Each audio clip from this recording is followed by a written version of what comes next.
Syarah Wali Allah. Assalamualaikum warahmatullahi wabarakatuh. Alhamdulillah wa syukurillah wa nikmatillah. Apa kabar sahabat sejarah wali Allah? Semoga selalu dalam lindungan Allah subhanahu wa ta'ala. Amin. Kira-kira siapa ya yang akan kita bahas di manaqib kali ini? Ya betul, beliau adalah Al-Imam Al-Habib Abdurrahman As-Segaf bin Muhammad Maula Dawilah. Al-Imam Abdurrahman As-Segaf dilahirkan pada tahun 739 Hijriah di kota Tarim Hadramaut. Al-Imam Abdurrahman dikenal sebagai orang yang rajin menuntut ilmu. Beliau banyak menerima ilmu dari ayahnya, Al-Imam Muhammad Maula Dawilah. Kendati demikian, beliau tidak membatasi diri belajar hanya kepada ayahnya. Bahkan guru-gurunya tidak terbatas dari kalangan habaib saja, tapi juga dari kalangan non-habaib, seperti Syekh Ali bin Syahid Ba'Sulaib, Syekh Abu Bakar bin Isa Ba'Yazid, Syekh Muhammad Ba'Ubad, Syekh Muhammad bin Syahid Ba'Syukail, dan ulama-ulama lainnya. Beliau adalah keturunan Rasulullah ke-20 dan berikut nasab beliau. Al-Imam Al-Faqih Al-Muqaddam As-Sani Abdurrahman As-Segaf bin Muhammad Maula Dawilah bin Ali Sahibul Dar bin Alwi Al-Ghuyur bin Al-Faqih Al-Muqaddam Muhammad bin Ali Balwi, terus menyambung sampai dengan Rasulullah Shallallahu Alaihi Wasallam.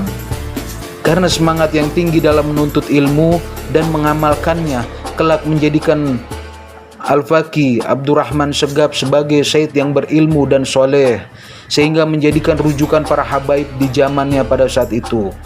Pertanyaannya, mengapa beliau digelari As-Segaf dan Al-Faqih Al-Muqaddam As-Sani?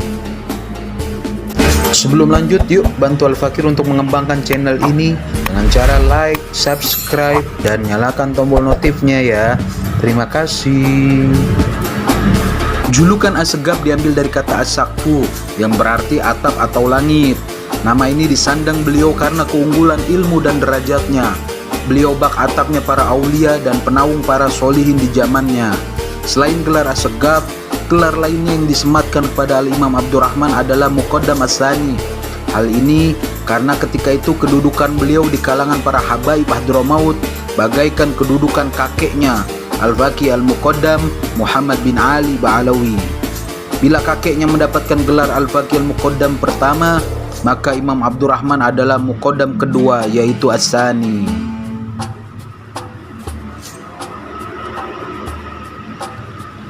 Dikisahkan beliau sering bertemu dengan Nabi Muhammad Shallallahu Alaihi Wasallam dan para sahabat dalam keadaan terjaga.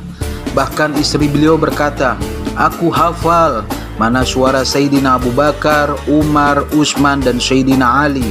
Bahkan istri beliau juga mengatakan, tidak hanya Nabi Muhammad saja yang selalu menjumpai beliau, tapi dari Nabi Adam sampai dengan Nabi Isa pun menjumpai beliau.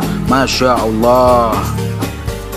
Habib Abdurrahman Segaf selama 33 tahun tidak tidur. Ketika ditanya, "Mengapa engkau tidak tidur ya Imam?" "Bagaimana aku bisa tidur? Ketika aku menengok ke kanan, aku melihat surga, dan jika aku menengok ke kiri, aku melihat neraka," jawab sang imam. Habib Abdurrahman Segaf memiliki makom atau kedudukan yang sangat tinggi. Bahkan di zamannya tidak ada satupun ulama yang bisa menandingi makom Al-Imam Abdurrahman As-Segaf. Bahkan terkenal ada di zaman beliau bernama Rabiatul Adawiyah, seorang waliyah yang setiap hari makomnya selalu naik. Bahkan setiap hari selalu bertemu Nabi Muhammad SAW secara terjaga. Dan beliau berkata, "Aku bisa mengalahkan makom seluruh aulia kecuali makom Imam Abdurrahman As-Segaf dan anak-anaknya. Karena setiap kali makomku naik, pasti di atas makomku sudah ada makom Habib Abdurrahman Segaf dan anak-anaknya." Masya Allah. Bagaimana Al-Habib Abdurrahman bisa memiliki makom yang sangat tinggi? Diriwayatkan bahwa Habib Abdurrahman Segaf setiap harinya menghatamkan Al-Quran sebanyak 8 kali, siang 4 kali dan malam 4 kali. Masya Allah. Dikisahkan anak beliau Al-Habib Abu Bakar As-Sakron sedang memijat kaki ayahnya. Lalu beliau melihat butiran pasir yang beliau tidak pernah melihatnya di dunia ini. Lalu beliau bertanya, "Pasir apa ini wahai Abah?" Jawab Habib Abdurrahman As-Segaf, Abah baru pulang dari surga dan masih mengikut pasir-pasir yang ada di surga. Karomat tersebut bukanlah tidak mungkin karena amal ibadah Habib Abdurrahman yang sangat luar biasa. Bahkan di hatinya tidak ada suatu apapun kecuali Allah dan Rasulnya. Masya Allah. Al-Imam Abdurrahman As-Segaf wafat pada hari Kamis 23 Sya'ban tahun 819 Hijriah. Jenazahnya dimakamkan di Zanbal pada keesokan harinya. Beliau meninggalkan sebanyak 13 orang putra dan 7 orang putri. Wallahu a'lam. Demikian kisah manaqib Al-Habib Abdurrahman As-Segaf. Semoga bermanfaat.